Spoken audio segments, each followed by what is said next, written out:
dia, seja muito bem-vindo a mais um programa de Esperança e Vida, onde nós vamos estar trazendo uma palavra de esperança ao seu coração.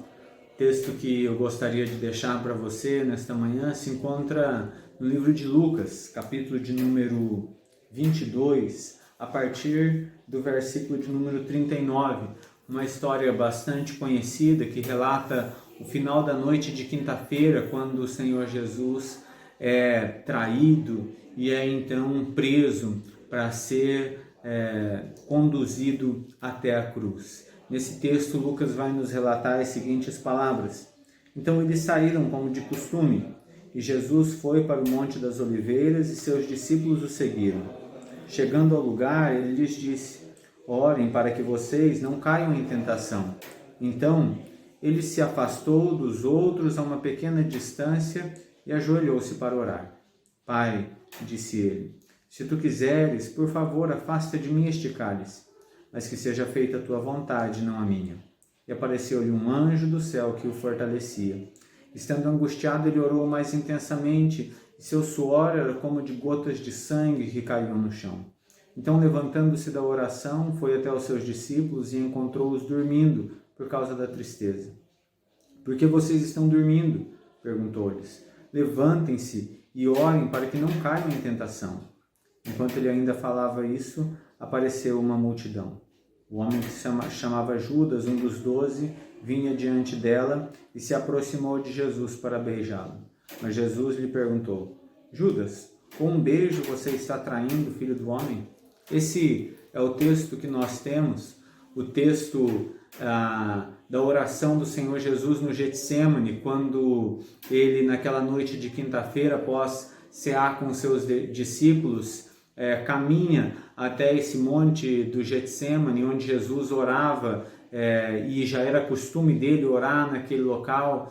Então ele entra naquele jardim e leva consigo Tiago, João e Pedro, e diz para os três ficarem um pouco mais afastados, que ele irá orar. Ele vai, ora ao Pai, pede ao Pai que, se fosse possível, que o Pai lhe afastasse aquele cálice, aquela morte terrível que ele deveria de morrer, o peso do meu e do seu pecado que ele deveria de carregar. Depois disso ele volta e encontra os seus discípulos não orando com ele, mas encontra os seus discípulos dormindo com ele.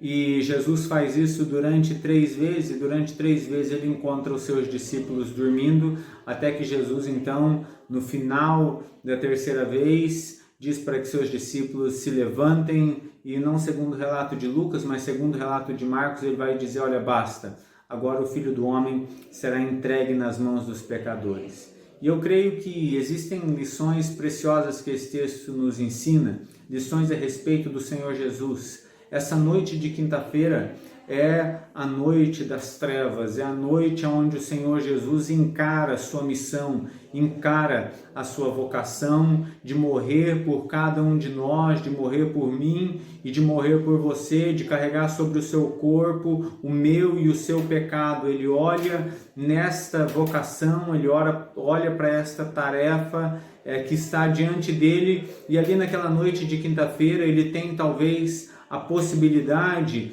de simplesmente fazer aquilo que os seus discípulos farão a pouco tempo depois, simplesmente virar as costas e fugir. Mas o Senhor Jesus, ele não faz isso. Muito pelo contrário, o Senhor Jesus olha e ele ora ao Pai, dizendo para que a vontade do Pai seja feita e não a vontade dele. E após orar para que a vontade do Pai seja feita e não a vontade dele, ele então recebe ali de Deus forças para estar fazendo a vontade de Deus. Ele é capacitado por Deus para cumprir a sua missão, para cumprir a sua vocação de morrer e de carregar na cruz os meus e os seus pecados. Então, que você possa olhar para o Senhor Jesus nesta noite de quinta-feira e perceber que nesta noite de quinta-feira é que o Senhor Jesus vence as trevas. Ele vence toda a tentação de abandonar a cruz, a tentação de deixar com que eu e você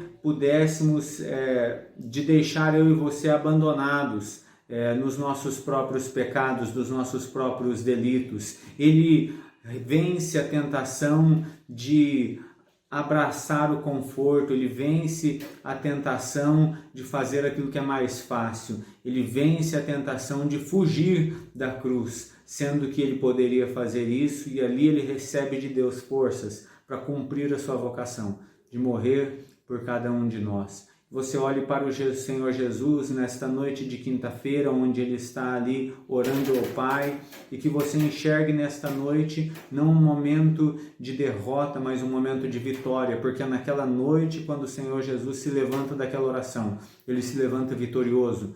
Não vitorioso porque vai salvar a sua vida, não vitorioso porque vai guardar a sua vida, mas vitorioso porque vai vencer a tentação de salvar a si mesmo para salvar assim muitas outras pessoas. Você enxerga o Senhor Jesus vencendo as trevas naquela noite, e vencendo as trevas sozinho, absolutamente sozinho, sem a ajuda daqueles que Ele ama, sem a ajuda daqueles que Ele escolheu. Enquanto os seus discípulos não conseguem vencer a tentação de abraçar o conforto, de ceder ao conforto, o nosso Senhor Jesus é aquele que vence essa tentação, e por vencer essa tentação, cumpre a sua missão. E é porque Ele cumpriu a sua missão que nós hoje podemos nos alegrar, que nós hoje podemos crer que os nossos pecados estão perdoados, porque Ele morreu na cruz por cada um de nós e recebeu forças para caminhar para a cruz através da oração